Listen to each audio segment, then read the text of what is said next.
Здравейте, хора! Днешното видео ще бъде много кратно, защото ще бъде 5 минути.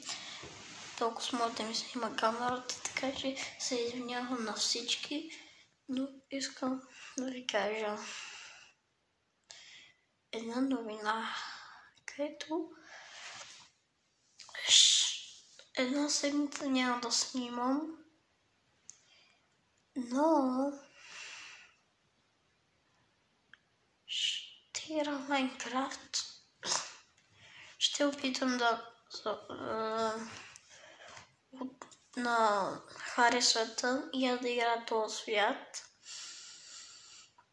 И аз да играя, ще се опитам да стане и тогава ще опитам да снимам. Така че абонирайте за канала с камбанката, за да не пропусна повече видеа, така от известия.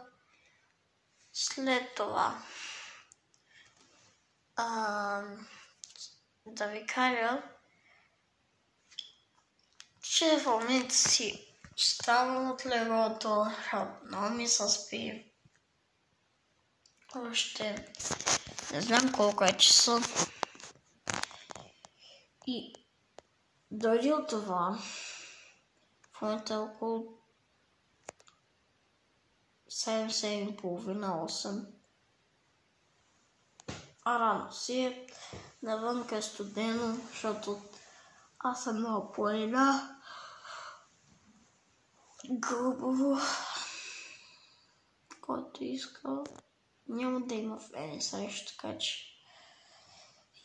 ще направя рум-тур на моята истинска стая. Искате ли? Вчера не можах да направя видеото на спокойствие. Затова ще го направя сега. Първо да започнем с естествено моето естествено легло. След това тук има дрехи, тук сакове, макове, диван. И да, това са дрехи. Аз тук съм с майка и баща ми също. Аз вчера изкупих джапанки и сладолетяло. И джапанките са малко бебешки. Искате ли да ги видите?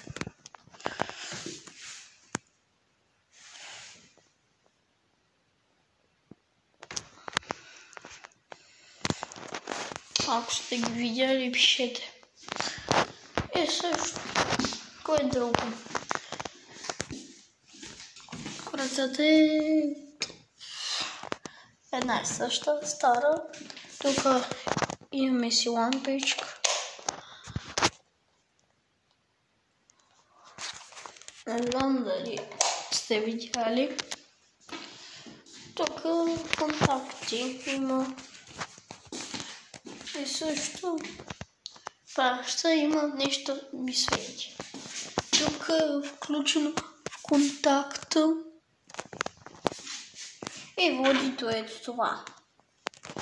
Това е нещо за ток, за интернет. Също искам да ви покажа дрехите ми. Гледате ли? Какви са? Пишете долу в коментарите дали Меси или Роналдо, защото аз съм повечето за Роналдо. И знаете ли кой има най-скъпата кола от футболисти и ютубъри? Така че пишете долу в коментарите. Харесайте видеото и от мене чао!